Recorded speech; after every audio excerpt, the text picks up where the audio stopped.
Hey guys, Troy again here. Wanted to talk to you about one of the better known names in the fountain pen world, and a name usually synonymous with quality. So wanted to share with you my latest purchase that arrived a while ago from Pelikan. For those of you who are familiar with some of the German pens, Pelikan is usually a name synonymous with really good quality. I have a bunch of Pelikans. I have my own flock here, and my Pelikan collection has grown quite a bit actually over the past year or so. And I actually had one that I got rid of, gave to somebody as a gift, but I still have a good many of them left, and at different price points. So I hadn't really seen this particular pen for sale until on Massdrop. If you guys are familiar with Massdrop, Massdrop.com. I've bought a bunch of pens from them. Matter of fact, I bought a Pelikan from them a while back.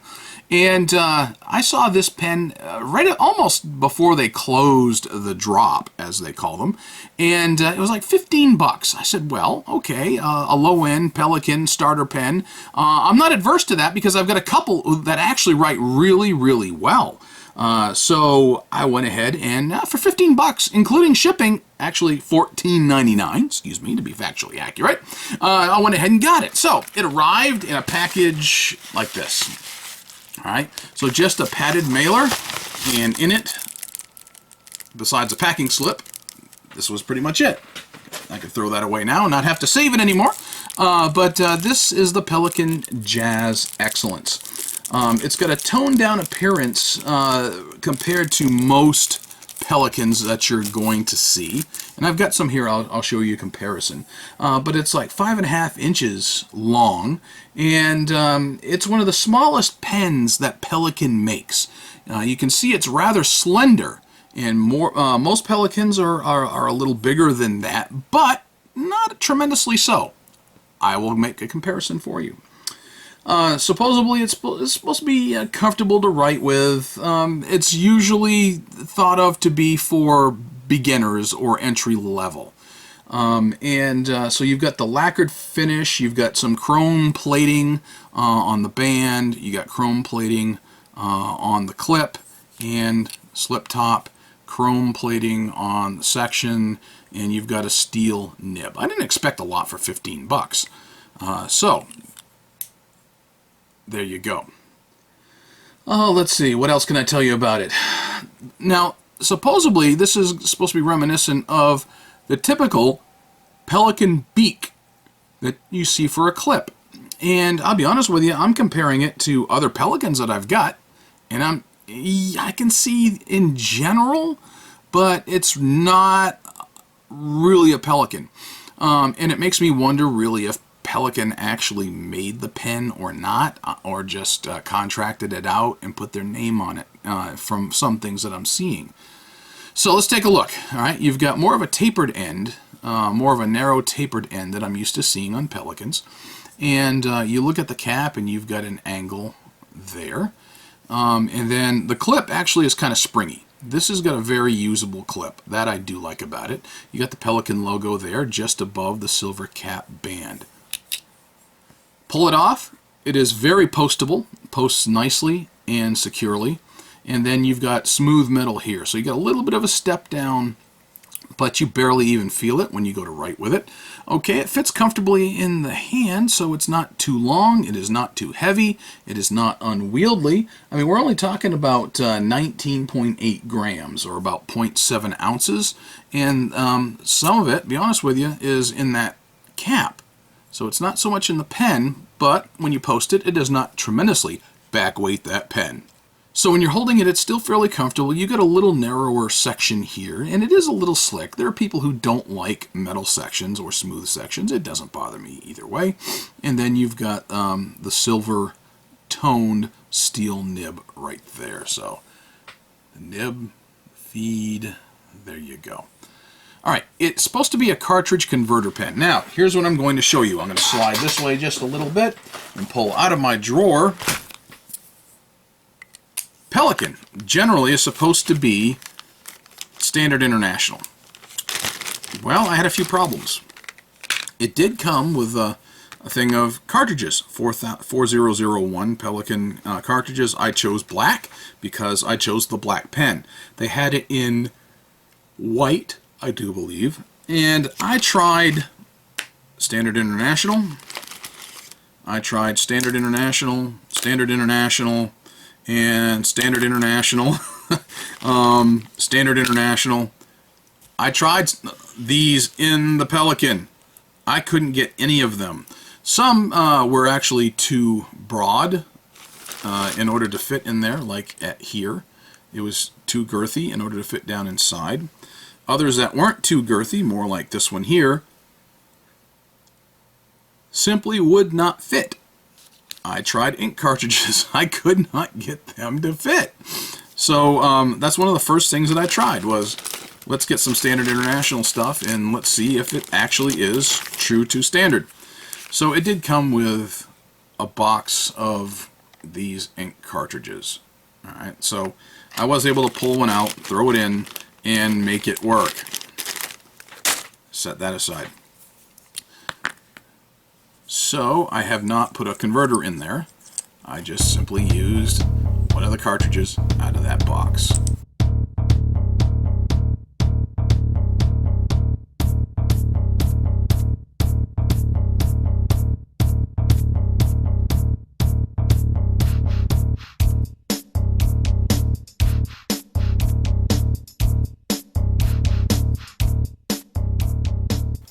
Alright, so let's go ahead and show you some comparisons here between this Pelican and some others, okay? The first Pelican I ever owned, quite honestly, was a Pelican Twist. This is meant to be like a children's pen or a student pen. And yeah, it's got a very different style nib. This is one that I got to clean out. The ink is pretty much gone. This is their blueberry one. But you can see size-wise, the Twist is much bigger. The M120, and this is where I want to show you a comparison of the clips. Now, supposedly, this chrome-plated clip is supposed to be reminiscent of the typical Pelican beak style. You can see, looking at the M120, that definitely looks like a Pelican's beak. This one, really not so much, which makes me wonder if it's even made by Pelican. So, size-wise, you get that comparison right there. You know, this is more slender, not tremendously so. This is one that I don't believe is made by Pelican. It's I think it's the P580, just going by memory. But you've got the typical beak on the beak-looking clip, and you've got the chick. Actually, it's the double chick. So this is probably from before 2003, thereabouts. And actually, a Waterman converter fits this particular pen, so it makes me wonder if they had subcontracted this out to Waterman at one point.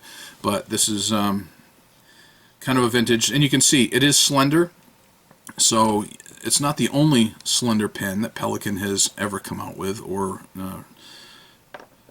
introduced. This is the M200, so we can compare that in here as well. So you get an idea. If you like the M200, you can see how much bigger it is. The M200 is a little small for me, but I like it. It's smooth, it's a great writing pen, and I have no issues with its performance. Now, if you're into inexpensive Pelicans, this is the Pelican Go.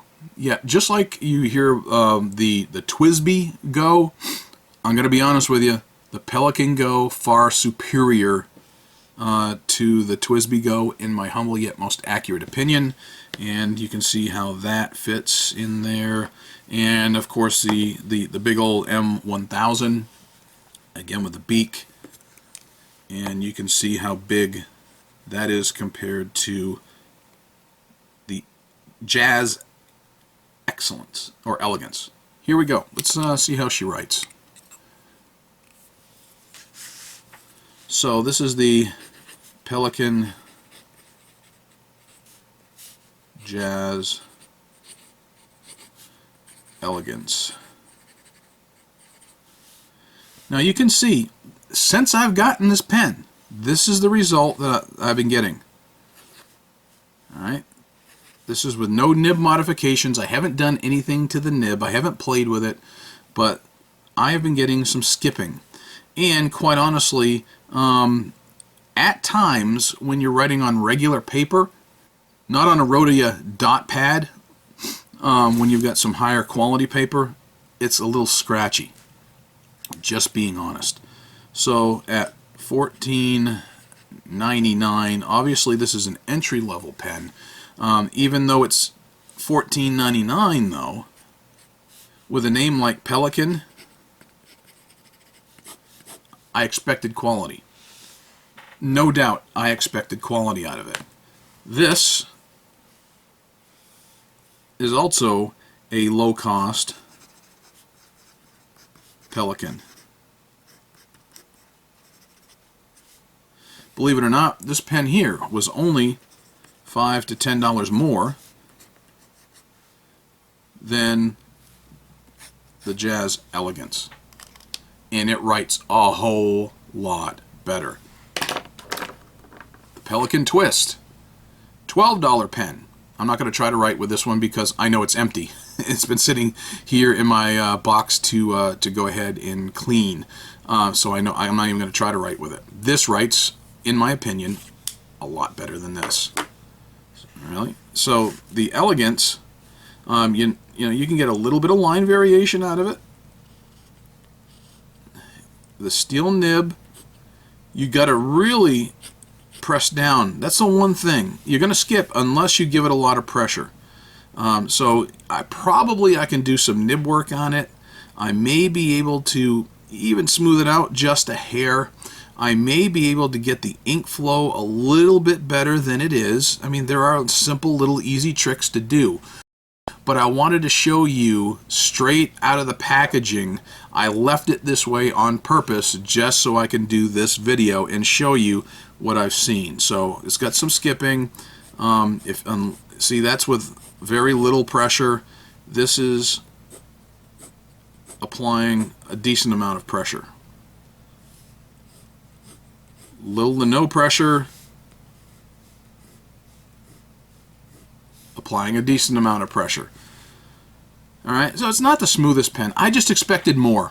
With a name like Pelikan, I expected a little bit better quality even at the $15 price point, you know. So the Pelikan Jazz Elegance, not necessarily excellence, elegance. You know, it is a nice looking pen, all right? I cannot complain about the way it looks. It doesn't look incredibly inexpensive or cheap. It actually looks fairly stylish still for the $15 price tag. In my opinion, though, it doesn't look as good as like the M200, 400, 600, or 1000. So these are a lot more elegant, I think, than this, if this is going to have the name Elegance. And this one, it doesn't look elegant whatsoever. Performs a whole lot better than the Jazz Elegance.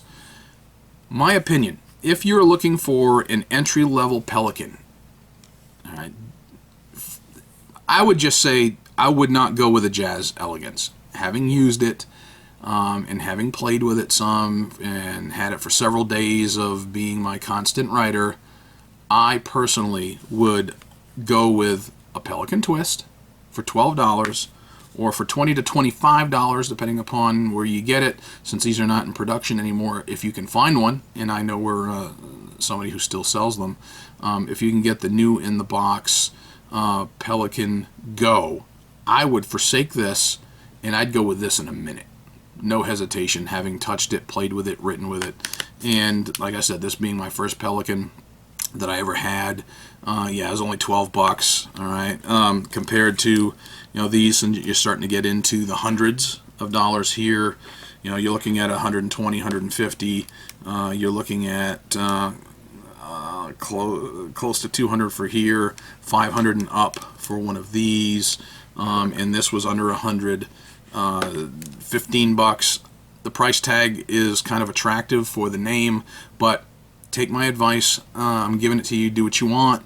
I would go with a $12 Pelikan Twist if you're looking for the low end, or find yourself a Pelikan Go. Just my simple opinion.